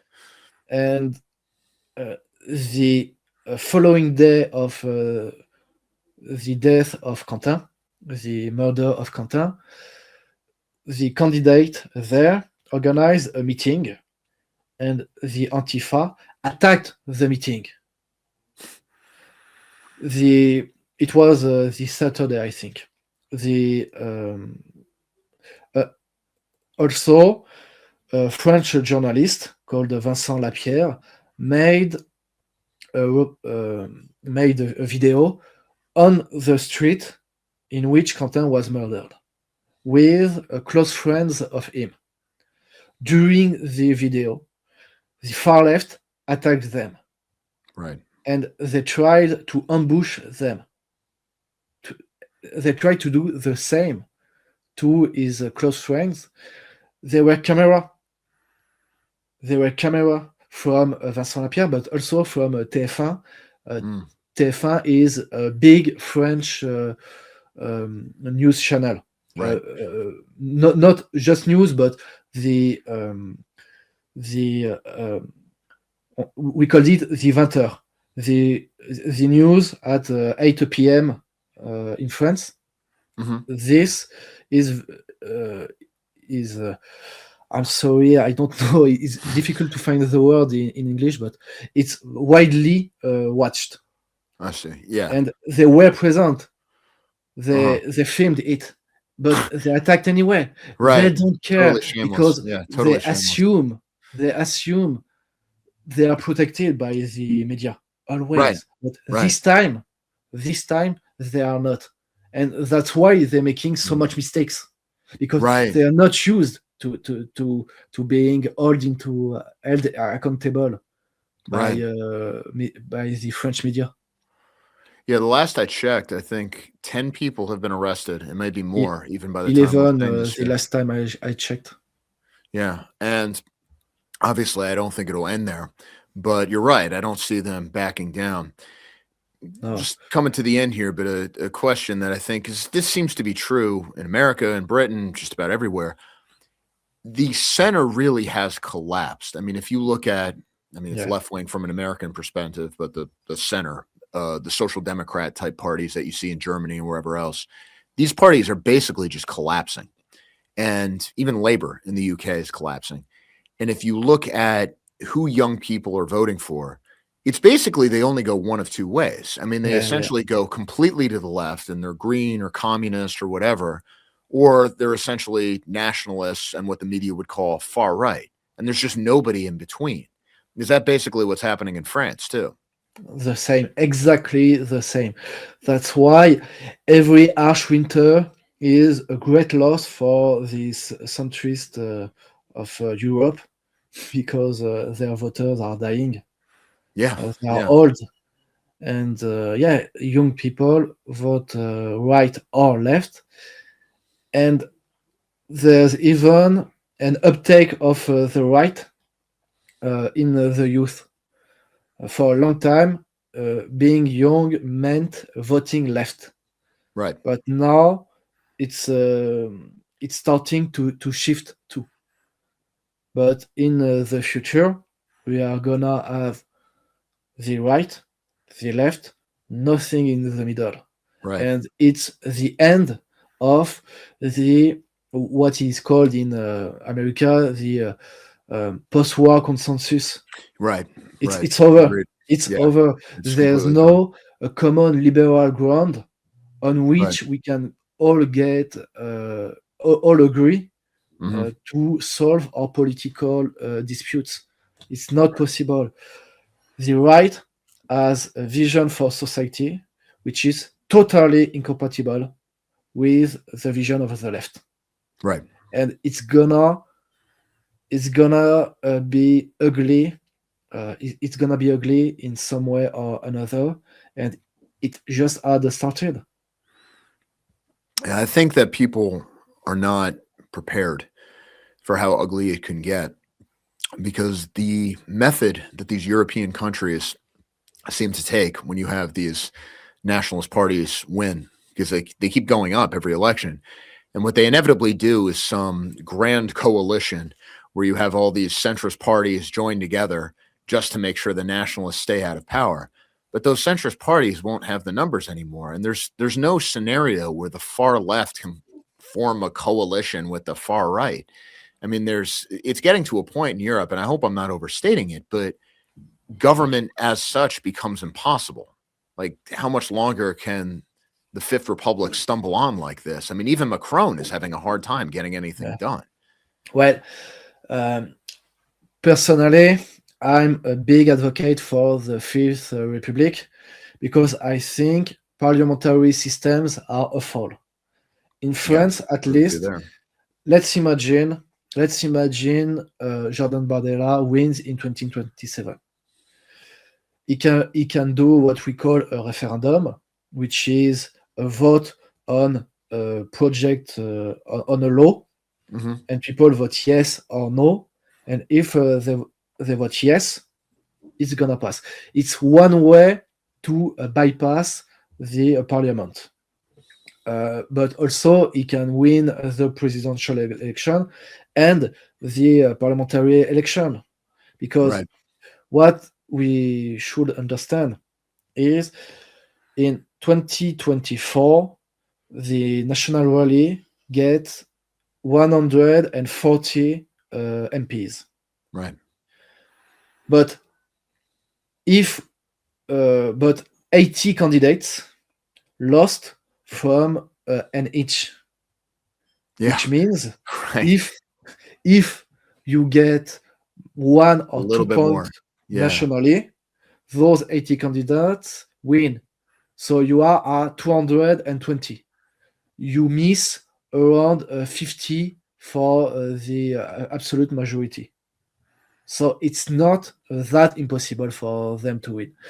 What will be difficult is that the Fifth Republic has been perverted by every president since Charles de Gaulle founded it. Right. And now there's a lot of political institutions to block the action of the president. Right. All these So it's gonna be- judiciaries and yeah. NGOs and all the rest of it. It's the same everywhere. I mean, that's why people complain Same about. method. Yeah, it's people complain about, oh, why isn't President Trump doing this and this? It's like because every federal judge apparently has the right to stop him from doing it. So, Of course. who actually runs this thing? Yeah. But in France, the French president has a lot of power. It's a really centralized is. system. In fact, the opponent of the Fifth Republic called it a monarchical presidency. Right. I mean, that's what de Gaulle was all about. That's why, I mean, de I Gaulle like it. was kind of I a like it. monarchist in a way.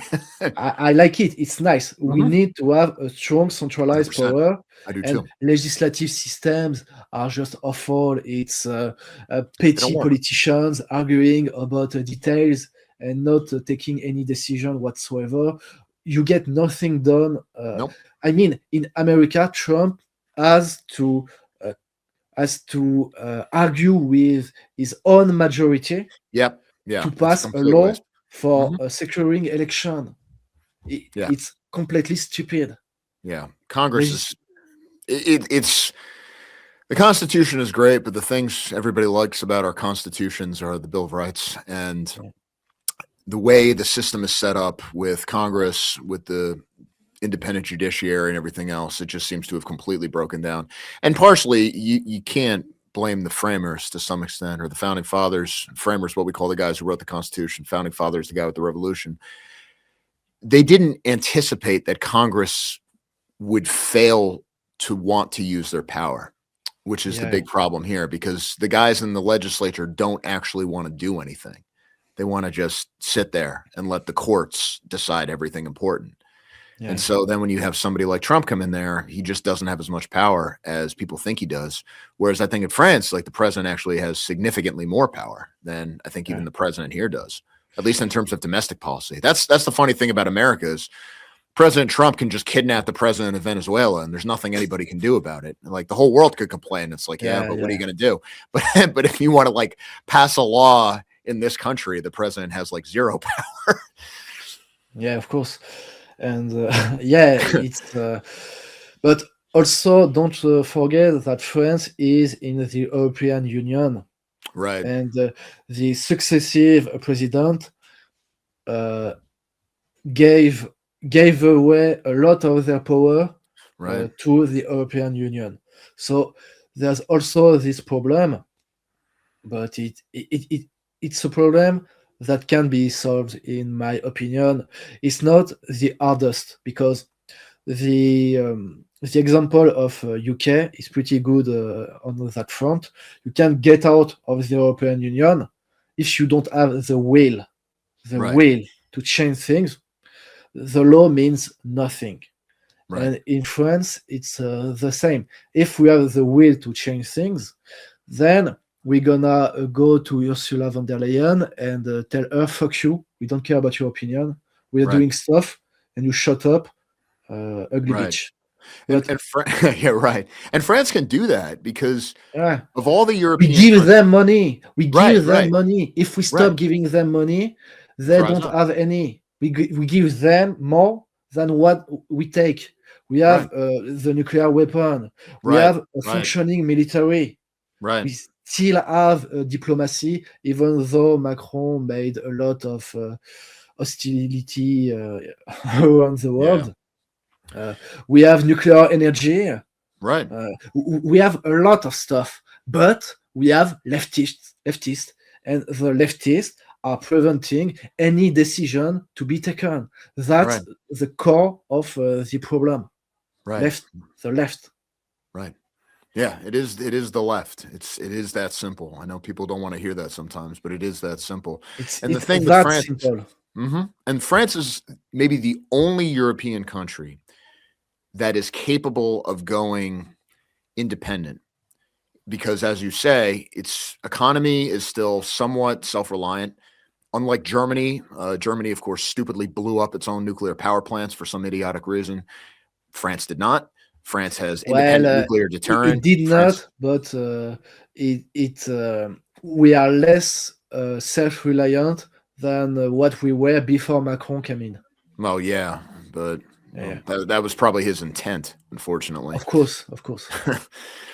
Last question then is, before we sum up, in terms of the European Union, this is a debate that seems to be pretty passionate among European nationalists. Is it possible for the European Union itself to be commandeered, so to speak? Because you do have a lot of nationalists who are getting elected to the European Parliament, where basically you can use this larger institution to accomplish nationalist goals on behalf of a greater Europe, because there are some European nationalists who say, well, actually, Europe does need to act as one thing.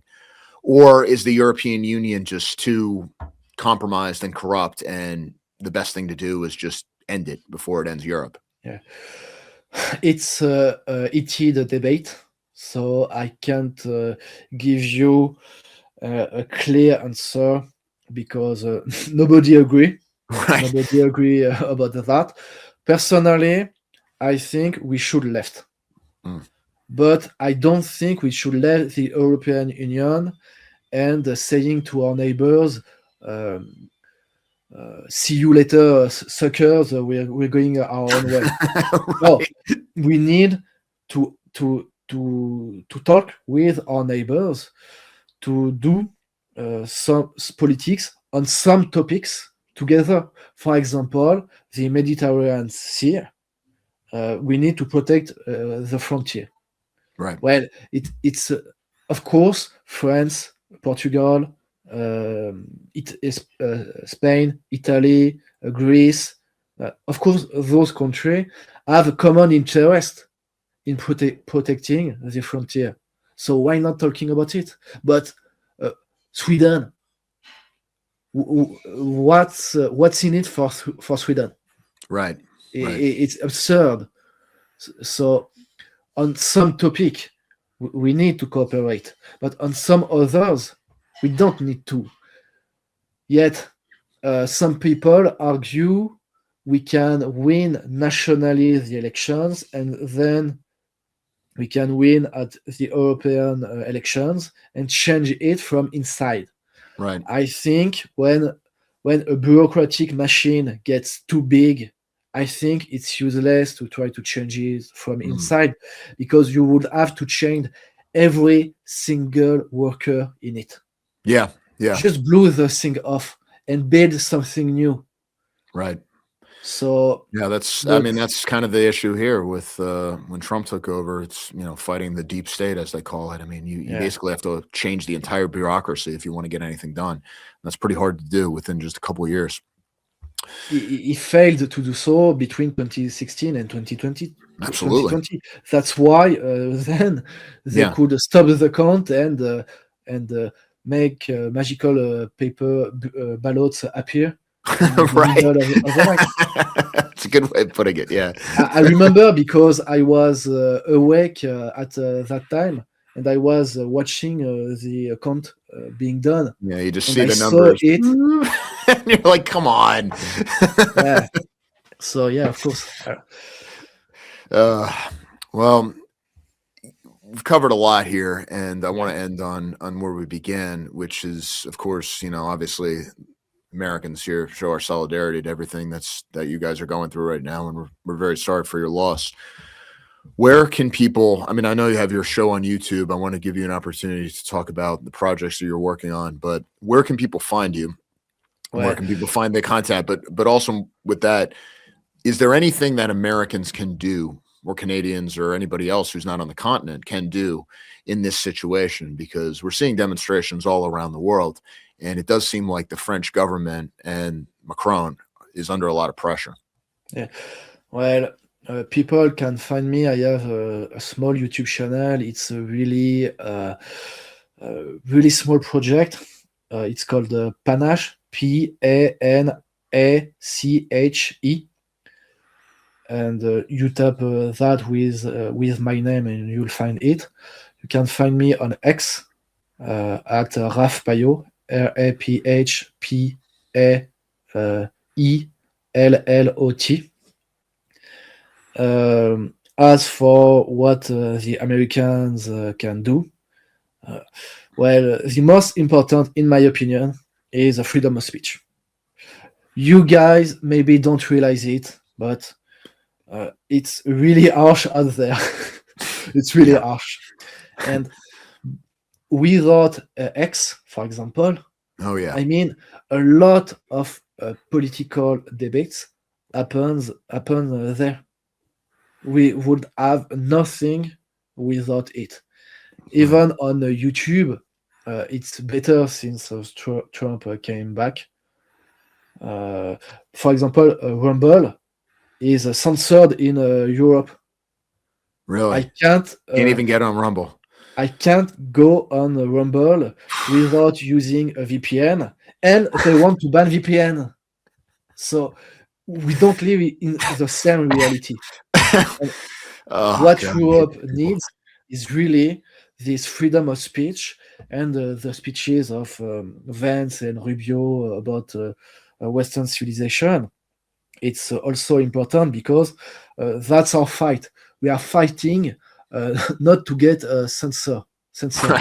Because, for example, in Belgium, the right is harshly censored. Oh yeah, they can't express themselves. In France, the first party is right wing. So it's not the same in every European country, but freedom of speech is attacked in every European country, no matter its current situation. And we really need a strong American policy on freedom of speech, because if we stop having it, then they will crush us. I think that's we are holding to for our lives about freedom of speech. It's really harsh. Well, that's something I think we can all agree on. Yeah. All right, Raphael, thanks so much. And again, we're so sorry for your loss, and solidarity with everybody over there. And what I would say is, to conclude, I knew Quentin well, and he would be very happy about what his friends and all right-wing militant and media like yours have done to talk about him, to honor his memory, and to win against the left.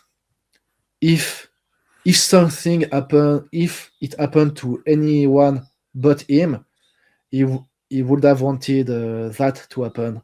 And I know it because when people were killed either by immigrant or by or injured by leftists or things like that, he was outraged and he wanted to fight for them. Right. So of course he would be proud for us to fight for him, and he would be delighted to see the fight is not just in France, not just in Europe, but also in the whole Western world. That's Absolutely. what he would have wanted. Right. We're all in this together. Yeah. Thank you. Thank you. Thank you very much. So, you may not see race, but race sees you. Let's talk about a story that shows how this sort of thing could come to affect you and your family. This is Mary Fong Lau. Now, in March 2024, she wiped out an entire family. This American family was waiting to go to the zoo. This is one of those things you just can't do anymore, America. She crashed into a bus stop at 70 miles an hour. She was also driving on the wrong side of the road. Here's the family. They are all gone. All of them dead. Now, of course, the driver needed an interpreter at the trial, of course. Obviously, it's way too much to expect an elderly person in this country to speak English. There are whole sections of California that are just enclaves where no one has to speak English at all. They're not part of the country in any meaningful sense. She did not even plead guilty. She pled no contest. Now, what does that mean? No contest is basically when you say, look, I don't acknowledge guilt, but I realize you have a lot of evidence and you've probably got me, so okay. But you're not acknowledging you really did anything. You're just acknowledging that, like, yeah, you're probably going to get convicted. In fact, originally, she was going to plead not guilty. She changed the plea. And this isn't something you can typically just do. The DA opposed it. And by the way, this is in San Francisco. How outrageous does the conduct have to be for the DA in San Francisco to be like, wait a minute, this is a little too much? So horrific human cost, obviously can't drive, not a real acknowledgement of guilt, at least in terms of the plea. How much time in jail do you think she's going to get? No, I mean it. Go ahead, guess. 0. Now you're thinking to yourself, how is that possible? I know people who had wine with dinner and they go to jail. How is this possible? You wipe out an entire family with gross negligence and nothing happens. How could this possibly be happening? Well, here's the judge. Oh, okay. And now you know, right? Like everything is now explained. You don't even have any questions. It just explains itself. Now you understand. There's no mystery. This gets even better. This from the Washington Examiner. San Francisco judge considers no jail time for killing a family of 4. Quote, the judge has decided, based on her age and remorse, that Law will likely not serve any time behind bars. She is likely looking at most, 3 years of probation. She won't even be losing her driver's license. The real punishment, according to Judge Bruce Chan, is that she is, quote, going to spend the rest of her days living with the knowledge of the harm she has caused to others. She has not been sentenced yet for whatever that's worth. No, she won't. No, she won't. She never admitted guilt with the plea. That's what a no contest plea is. Oh, she's going to feel bad. Based on what? Nuns don't have this same kind of way of approaching these things that you and I do. They don't have the same sense of conscience that you and I do. They live in a shame-based culture. They don't live in a guilt-based culture. And you can even go, okay, well, she's not going to jail, but can you at least sue her for wiping out your entire family? Well, no. Local news reported in 2025, West Portal crash, victim's family says driver concealed additional assets.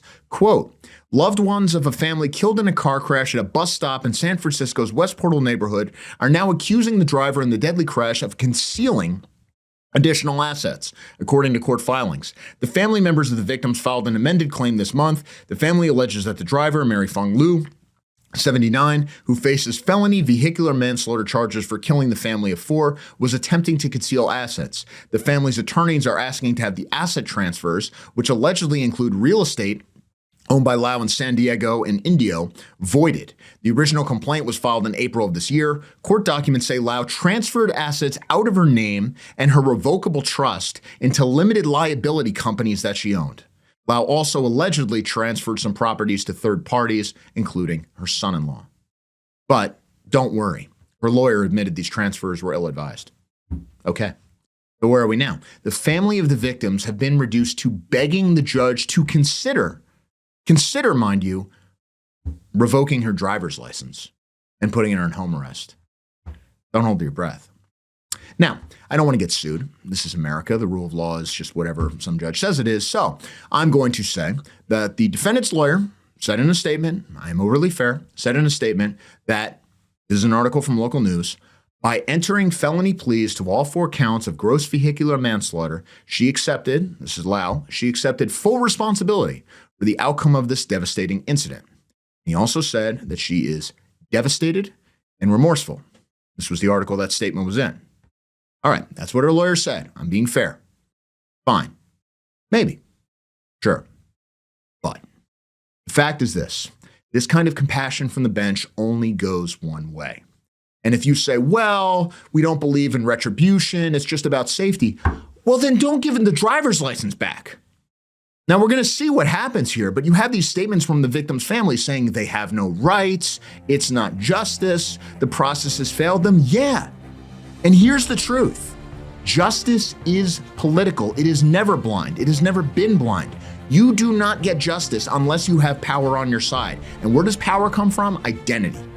And if you don't have a lobby at your back, based on your ethnicity, based on your race, you pose no political threat to the judge. So why would he care?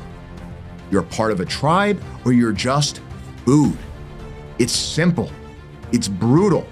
It's tragic, but it's reality. Stay safe out there, friends. See you next time. All right, guys, that's it for today's episode of Identity Politics. If you found this valuable and you want to see more of this kind of work, here's how you can help.